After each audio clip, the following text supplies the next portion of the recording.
Shalom Bapak Ibu Saudara-saudara sekalian. Terima kasih buat kesediaannya untuk tetap mempunyai kerinduan untuk belajar akan firman Tuhan. Hari ini kita akan sama-sama diberkati melalui kitab Ayub yang ke-13, saudara-saudara. Bagaimana Ayub menanggapi setiap mungkin penghiburan dari teman-temannya di saat dia berkeluh kesah. Nah, keadaan ini sebenarnya juga sering kali kita alami di dalam kehidupan kita. Tapi yuk kita mau merenungkan bersama-sama, kita mau pelajari. Kira-kira apa-apa saja yang bisa kita dapatkan di dalam setiap kata, di dalam setiap kalimat yang Tuhan nyatakan di dalam kitab Ayub ini. Tapi sebelum itu, mari kita siapkan hati kita untuk masuk di dalam hadirat Tuhan.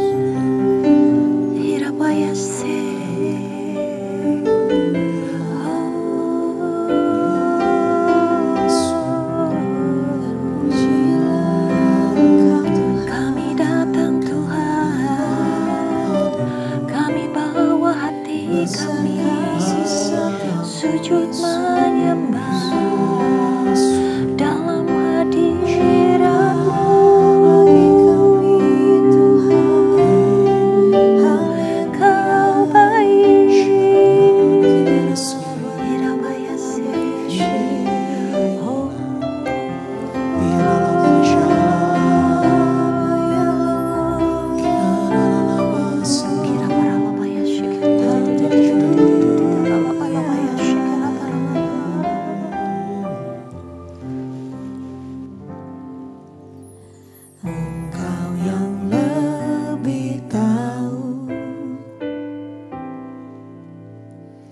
Cara untuk membuka jalanku, Engkau yang lebih mengerti. Cara untuk menolong hidupku,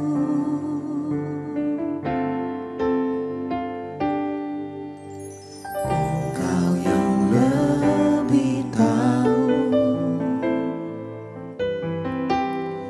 Cara untuk membuka jalanku, Engkau yang lebih mengerti. Cara untuk menolong hidupku, ku percaya Kau Tuhan yang tak pernah gagal, menjadikanku lebih dari pemenang.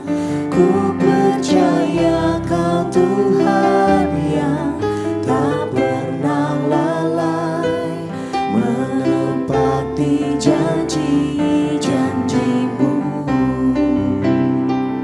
Ku percaya Kau Tuhan yang tak pernah gagal, menjadikanku lebih dari pemenang. Ku percaya Kau Tuhan yang tak pernah lalai, menepati janji-janji-Mu.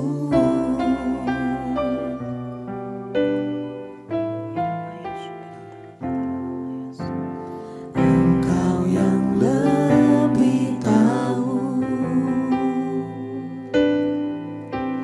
cara untuk membuka jalanku, Engkau yang lebih mengerti.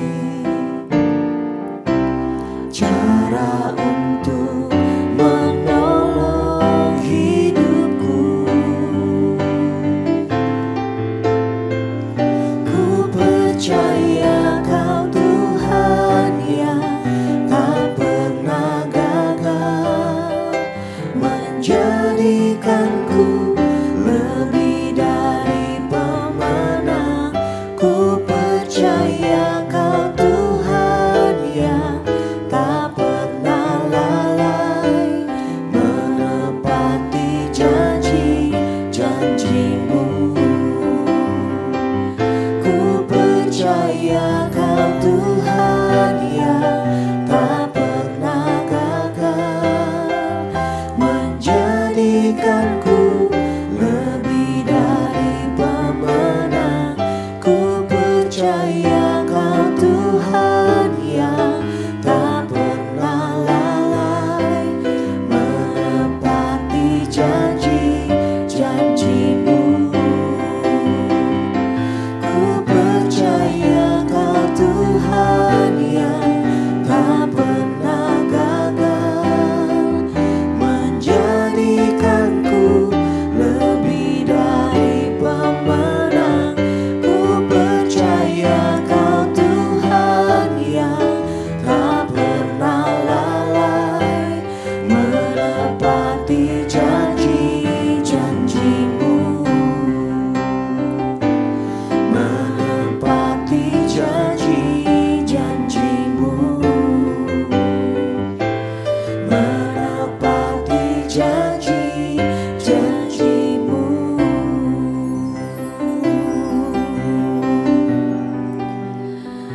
Kami bersyukur Tuhan, kami bersyukur kepada-Mu Yesus. Oh haleluya, dalam hidup selamanya kami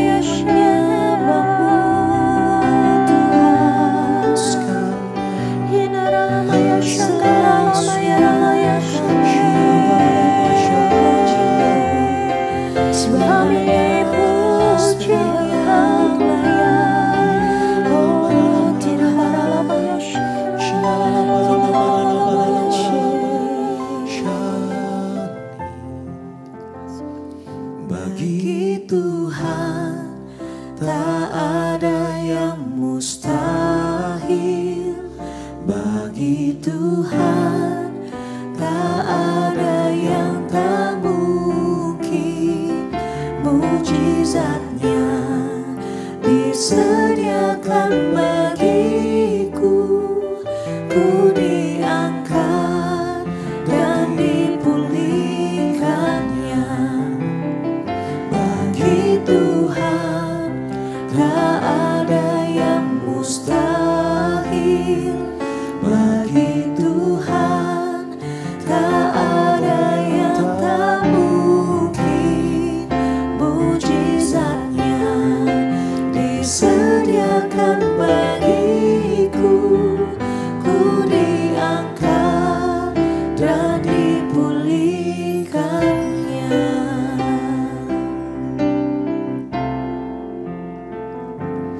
Ku yakin saat Kau berfirman, ku menang saat Kau bertindak.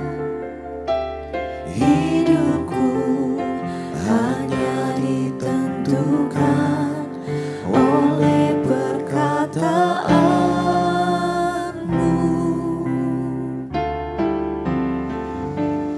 Ku aman karena Kau menjaga,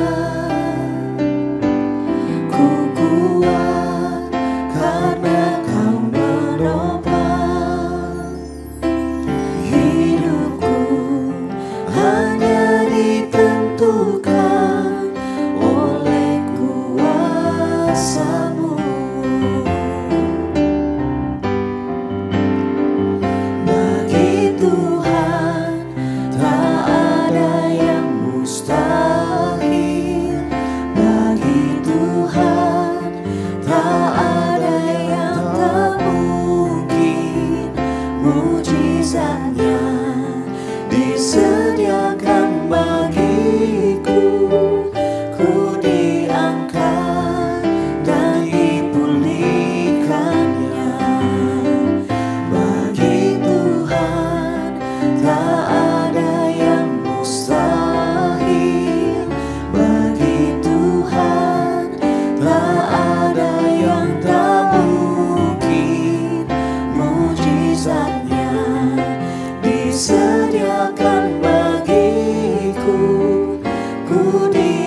Kami bersyukur kami punya Allah yang seperti Engkau Tuhan. Kami bersyukur kalau Engkau Allah yang senantiasa menyertai kehidupan kami ya Allahku. Dan kami percaya ya Tuhan, hikmat yang daripadamu yang memimpin jalan-jalan hidup kami, kekuatan yang daripadamu yang senantiasa memampukan kami melewati badai hidup, melewati persoalan, melewati tantangan, dan melewati segala sesuatu yang harus kami kerjakan. Dan kami percaya ya Tuhan, hari ini kami boleh disegarkan, kami boleh dikuatkan melalui ayat-ayat yang akan dibacakan hari ini.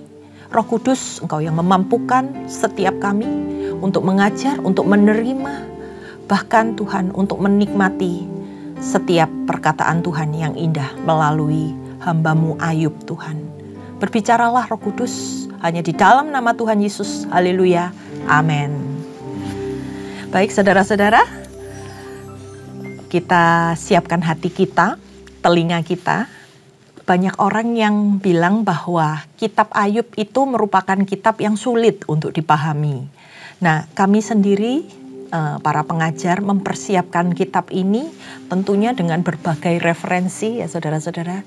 Sehingga kita bisa paham apa sih sebenarnya yang hendak Allah sampaikan, yang hendak Allah nyatakan melalui segala sesuatu yang terjadi di dalam kitab Ayub.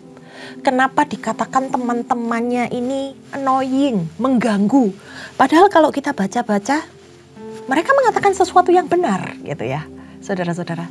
Tapi dari setiap perkataan-perkataan ini mari kita sama-sama pelan-pelan merenungkan apa yang sedang terjadi dalam kehidupan Ayub, apa yang dialami Ayub, dan bagaimana teman-temannya yang berusaha menghibur Ayub. Kemudian di tengah segala sesuatu yang tidak pernah matching ini, tidak pernah saling sinkron ini, bagaimana kita bisa mempelajari sesuatu bahwa ini terjadi di dalam kehidupan kita juga hari-hari ini. Nah, kita baca di dalam Ayub 13, perikopnya adalah Ayub membela perkaranya di hadapan Allah. Kalau kita lihat saudara-saudara, mulai dari pasal 6 ya, itu disampaikan mengenai kegalauan hati Ayub, mulai dari amarahnya, keputusasaan Ayub, ketakutannya terhadap kedahsyatan Allah. Ayub takut dengan kedahsyatan Allah.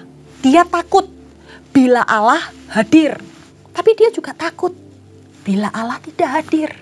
Jadi serba salah. Yang dialami Ayub pada saat-saat ini adalah perasaan yang tidak tenang, perasaan yang serba salah, kacau. Nah, di dalam pasal yang ke-13 ini, Ayub berusaha mempertahankan statementnya, kejujurannya, perilakunya. Dia ingin membela perkaranya di hadapan Allah dan di hadapan teman-temannya. Mari kita baca di dalam ayat yang pertama. Ayub berkata, "Sesungguhnya semuanya itu telah dilihat mataku, didengar dan dipahami telingaku. Apa yang kamu tahu, aku juga tahu. Aku tidak kalah dengan kamu. Tetapi aku hendak berbicara dengan Yang Maha Kuasa. Aku ingin membela perkaraku di hadapan Allah." Nah, ini menggambarkan bagaimana Ayub itu memahami sebenarnya hikmat dan kemahakuasaan Allah dalam hidupnya. Ayub sedang menimpali kata-kata perkataan dari Sofar temannya, di mana Sofar ini menganjurkan supaya Ayub itu untuk merendahkan diri di hadapan Allah. Kamu harus mengakui kesalahanmu. Sofar ini membuat pernyataan yang hanya berasal dari dugaan-dugaannya saja. Dia tidak mengerti fakta yang sedang terjadi, apa yang dilakukan oleh Ayub. Dia hanya melihat kejadian hari ini dan dia hanya menduga-duga tanpa sebuah alasan atau bukti yang terjadi atas kasus Ayub ini. Nah, pernyataan-pernyataan Sofar ini lebih kepada penghakiman, saudara-saudara. Jadi Ayub ini merasa bahwa dia seperti tertuduh, seolah-olah Ayub yang berdosa, seolah-olah Ayub itu memang layak untuk dihukum, sehingga dia mengalami kesengsaraan yang hari itu dia alami. Dan Ayub nggak terima, saudara-saudara. Ayub menyangkal perkataan-perkataan Sofar itu. Ayub bahkan mengatakan bahwa aku mau membicarakan langsung permasalahanku dengan Tuhan. Kemudian di ayat yang keempat, sebaliknya kamulah orang yang menutupi dusta, tapi palsulah kamu sekalian. Sekiranya kamu menutup mulut, itu akan dianggap kebijaksanaan daripadamu. Dengarkanlah pembelaanku dan perhatikanlah bantahan bibirku. Ini Ayub lagi marah, saudara-saudara. Di dalam ayat 4-6 ini dia tahu dia juga seorang pendosa. Tapi dia tahu pasti bahwa penderitaannya itu gak ada sangkut paut dengan dosa yang dalam pikiran teman-temannya dia lakukan. Dia nggak merasa melakukan itu semua. Sehingga dia ngomong nih, dia marah. Dia bilang sama teman-temannya bahwa sahabat-sahabatnya itu adalah tabib palsu yang hanya menutupi persoalan yang sedang dia hadapi. Makin pusing ketika Ayub harus mendengar statement-statement mereka. Dan Ayub memerintahkan kepada mereka, lebih baik kamu diam daripada kamu berkata-kata. Nah mungkin ini kejadian ini terjadi di dalam kehidupan kita ya saudara-saudara. Ketika kita curhat sama teman, lalu tiba-tiba teman kita itu mengatakan sesuatu yang gak kita perbuat kok. Malah membuat kita itu sebagai tertuduh. Ini dialami oleh Ayub pada saat ini. Di ayat yang selanjutnya, sudikah kamu berbohong untuk Allah? Sudikah kamu mengucapkan dusta untuk Dia? Apakah kamu mau memihak Allah, berbantah untuk membela Dia? Apakah baik kalau Ia memeriksa kamu? Dapatkah kamu menipu Dia seperti menipu manusia? Kamu akan dihukumnya dengan keras jikalau kamu diam-diam memihak. Apakah kebesarannya tidak akan mengejutkan kamu dan ketakutan kepadanya menimpa kamu? Dalil-dalilmu adalah amsal debu dan perisaimu perisai tanah liat. Diam, aku hendak berbicara. Apapun yang akan terjadi atas diriku, dagingku akan kuambil dengan gigiku, dan nyawaku akan kutantang dalam genggamanku. Lihatlah, ia hendak membunuh aku, tak ada harapan bagiku. Namun aku hendak membela perilakuku di hadapannya. Itulah yang menyelamatkan aku. Tetapi orang fasik tidak akan menghadap padanya. Saudara-saudara, ini luapan isi hati Ayub. Dia jengkel terhadap perkataan teman-temannya. Ibaratnya seperti orang yang sedang jatuh dan tertimpa tangga. Dia dalam keadaan menderita, teman-temannya berusaha menghibur dengan membuat dia sebagai seorang tertuduh. Ayub bilang bahwa Ayub akan mempertanggungjawabkan kesalahannya jika dia memang melakukan dosa. Tapi di dalam ayat yang ke-16 dikatakan bahwa Ayub yakin bahwa dirinya itu tidak bersalah di hadapan Tuhan. Dia tahu bahwa gak ada seorang pun yang bersalah yang dapat menghadap Tuhan tanpa dihukum. Maka dia berusaha ingin memberanikan diri, berusaha untuk mau menyampaikan apa yang dia lakukan. Sedangkan apa yang dia derita itu tidak pada tempatnya. Nah, di sini Ayub ingin membela perkaranya di hadapan Allah. Di ayat yang ke-17 kita lihat, dengarkanlah baik-baik perkataanku, perhatikanlah keteranganku. Ketahuilah, aku menyiapkan perkaraku. Aku yakin bahwa aku benar. Siapa mau bersengketa dengan aku?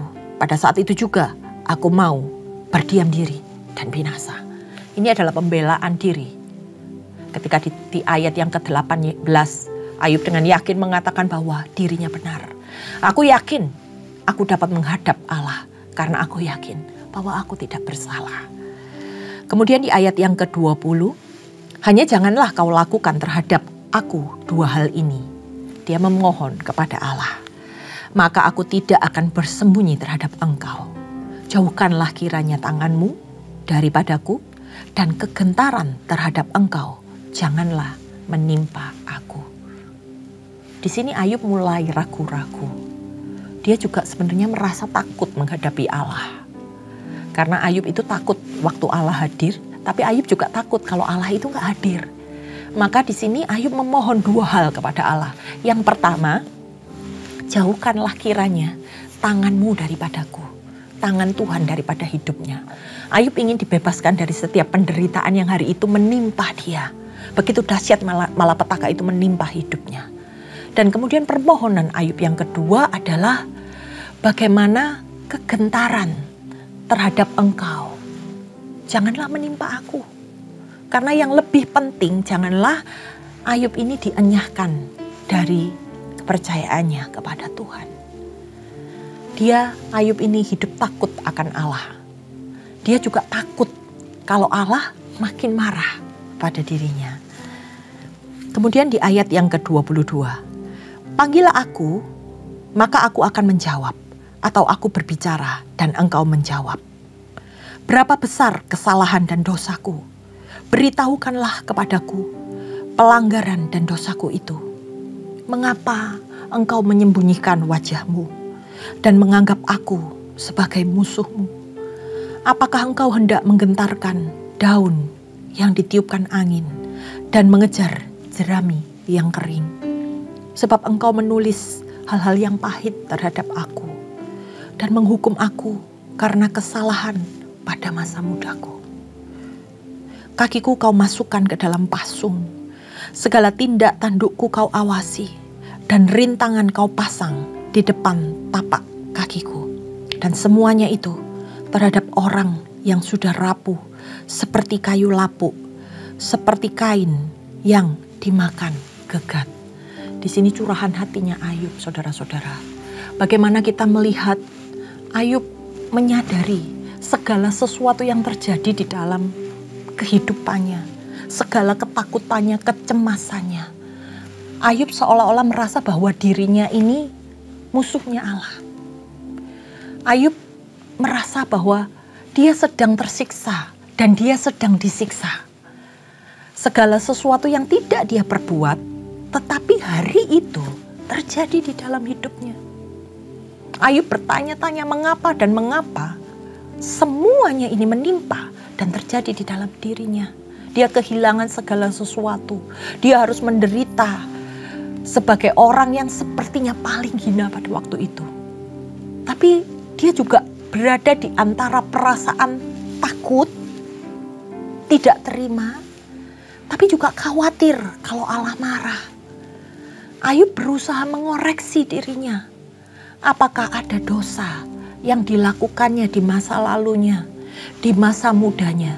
Dia juga berusaha merenungkan karena dia tahu benar apa yang Allah lakukan saat orang melakukan dosa. Tapi kita lihat dari ayat yang pertama bagaimana Ayub itu begitu bersih hidupnya. Ketika dia melihat anak-anaknya setelah berpesta pora, dia memberikan persembahan kepada Tuhan untuk menguduskan kembali anak-anaknya. Begitu taat dan tertibnya Ayub menjaga hidupnya. Nah, di sini kita lihat saudara-saudara bahwa Ayub ini merupakan sebuah objek dalam proyek di kitab Ayub ini. Sebuah objek. Dia nggak tahu bahwa di balik ini semua ada pertemuan yang dilakukan di sorga. Bagaimana iblis meminta kepada Allah sebelum segala sesuatu itu terjadi menimpa kehidupannya.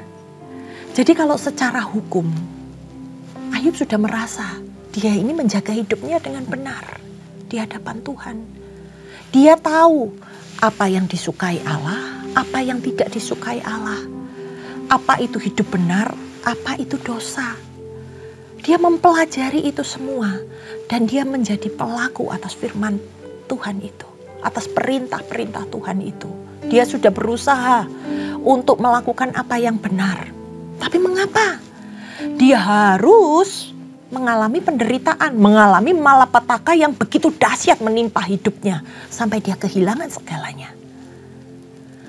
Dan sahabat-sahabatnya yang seolah-olah datang ingin menghibur dia, tapi malah menjadi beban buat hidupnya. Dia nggak memahami skenarionya Tuhan di balik keadaan yang hari itu dia alami. Dia nggak ada di sana ketika iblis negosiasi sama Tuhan untuk menyampaikan permintaannya di hadapan Allah untuk mencobai Ayub. Nah di sini kita lihat ya saudara-saudara, bagaimana seorang yang hidup benar, seorang yang menjaga hidupnya, tapi terkena masalah saudara-saudara. Kalau tadi di awal kita ngelihat kegalauan hati Ayub, bagaimana dia sedang menghadapi sesuatu yang berat, yang seolah-olah Allah yang diandalkan sekalipun sedang berpaling daripadanya. Dia takut akan Allah, dia takut ditinggalkan Allah, tapi dia juga tidak memahami apa yang terjadi hari ini di dalam kehidupannya. Mungkin ini terjadi di dalam kehidupan kita. Mungkin kita gak mengerti kenapa Tuhan ini terjadi di dalam kehidupanku. Mungkin Anda merasa bahwa Anda sudah hidup benar, tapi ingat, Ayub yang sudah hidup benar sekalipun, Ayub yang yakin bahwa dirinya tidak bersalah, tidak melakukan sesuatu yang tidak berkenan di hadapan Tuhan, dia introspeksi diri, saudara-saudara. Kecenderungan orang percaya hari-hari ini adalah susah untuk dikasih tahu. Nah, kita lihat dari ketiga teman Ayub ini, ketiga-tiganya semua sepertinya mengatakan sesuatu yang benar, tapi hanya untuk membela perkataan mereka. Cuman untuk menyampaikan apa yang kelihatannya benar, tanpa memahami posisi Ayub, tanpa memahami skenario yang Tuhan hendak sampaikan melalui peristiwa-peristiwa tersebut. Saudara-saudara, mungkin kita capek dengan keadaan yang hari-hari ini sedang menimpa kehidupan kita.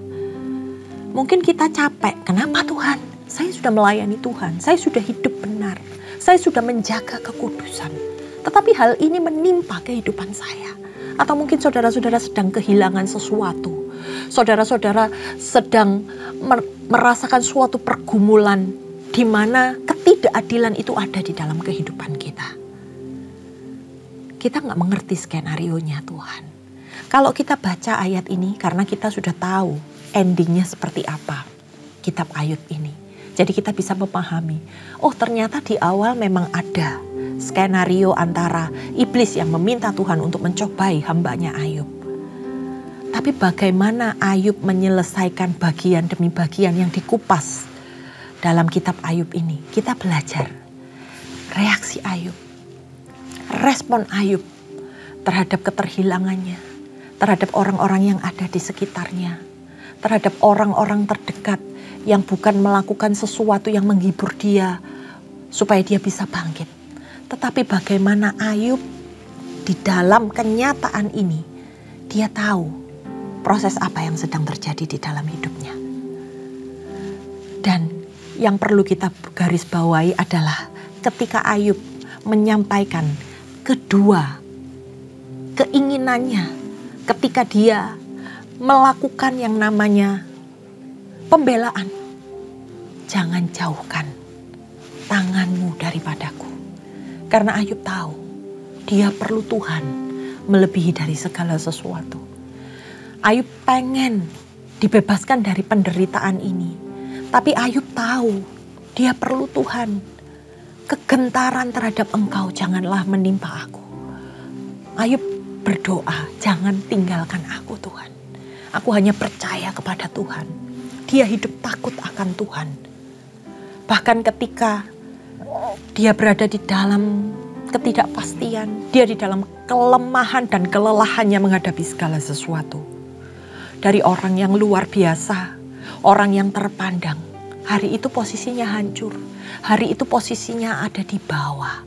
Orang-orang yang mungkin tadinya menghormati dia, mungkin hari itu sudah melupakan dia. Mungkin kita ada di dalam posisi Ayub itu hari-hari ini. Tapi kita percaya bahwa penyertaan Tuhan itu ada. Jangan biarkan kita melepaskan tangan Tuhan dari setiap apapun yang menjadi pergumulan kita. Kegalauan mungkin boleh ada di dalam kehidupan kita. Tapi kita juga harus tahu kepada siapa kita harus berharap. Jangan biarkan kegalauan, jangan biarkan kebimbangan, kekecewaan, ketakutan itu menguasai kehidupan kita. Sebab ada tangan Tuhan yang begitu luar biasa. Tuhan cuma sedang menunggu respon kita. Nah kalau di ayat yang ke-13 ini, Ayub masih belum meresponi dengan benar. Di dalam ayat yang ke-13 ini, kita baru melihat pembelaan Ayub terhadap statement-statement dari teman-temannya.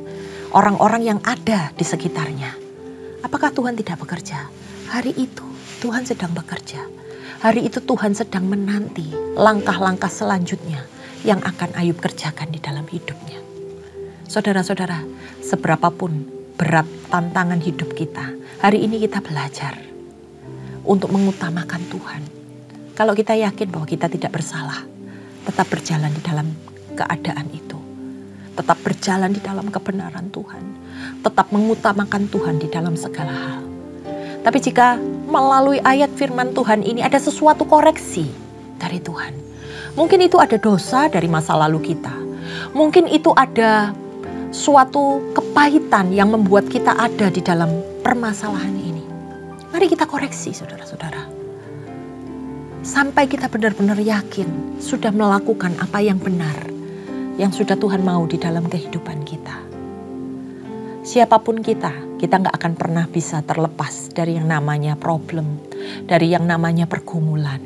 Tapi kalau hari ini kita ada, jadikanlah itu sebagai berkat, supaya kita bisa menjadi manusia yang semakin kuat di dalam Tuhan. Jadikanlah itu sebagai pijakan kita, untuk semakin kita bisa dipakai Tuhan naik dan bukan turun. Dan yang paling penting saudara-saudara, ada orang-orang yang Tuhan taruh di sekitar kita untuk melihat kita. Mungkin mereka mencemooh kita hari ini. Mungkin mereka melecehkan kita hari ini. Tapi percaya akan pembelaan Tuhan. Karena kita nggak tahu skenario apa yang sedang terjadi di dalam kehidupan kita. Tapi endingnya seperti apa, saya dan saudara yang akan menyelesaikannya. Demikian apa yang bisa saya sampaikan dari Ayub 13 ini. Kiranya bisa menjadi berkat dan kekuatan buat setiap kita di dalam menjalankan kehidupan kita. Mari kita tundukkan kepala. Bapa, kami mengucap syukur Tuhan kalau kami boleh mengerti dan memahami jalan-jalan hidup-Mu di dalam kehidupan kami. Jika itu kami Tuhan, kami percaya hari ini Engkau sedang berbicara, hikmat-Mu turun atas kami ya Bapa. Dan izinkan kami memiliki kebijaksanaan untuk kami bisa menjadi orang-orang yang benar di hadapan Tuhan, yang senantiasa hidup takut akan Tuhan, dan menyelesaikan sampai akhir dengan benar ya Tuhan. Karena kami tahu ya Tuhan, kami ini milik-Mu, Engkau yang menguasai seluruh kehidupan kami ya Bapa. Kami mau serahkan Tuhan seluruhnya ya Tuhan, hidup kami, keluarga kami, pergumulan kami, masa depan kami, hanya di dalam nama Tuhan Yesus Kristus. Terima kasih Tuhan. Haleluya. Amin. Terima kasih saudara-saudara. Tuhan Yesus memberkati.